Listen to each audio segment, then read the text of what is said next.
વિસાવદરમાં મેઘરાજાની સવારે સતત 5 કલાક ધીમી ધારે પડ્યો વરસાદ। આજે વિસાવદર ખાતે સવારના જ ધીમી ધારે વરસાદની શરૂઆત થઈ હતી અને લોકોમાં પણ વરસાદના કારણે હર્ષ ઉલ્લાસ જોવા મળ્યો હતો।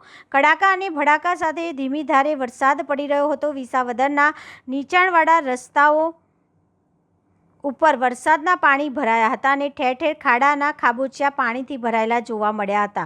આ વર્ષે વરસાદની શરૂઆત પણ ધીમી ધારે થઈ છે અને લોકોમાં પણ ખુશીનો માહોલ જોવા મળી રહ્યો છે। વિસાવદર અને વિસાવદર તાલુકાના ગામડાઓમાં પણ આજનો વરસાદ નોંધાઈ રહ્યો છે।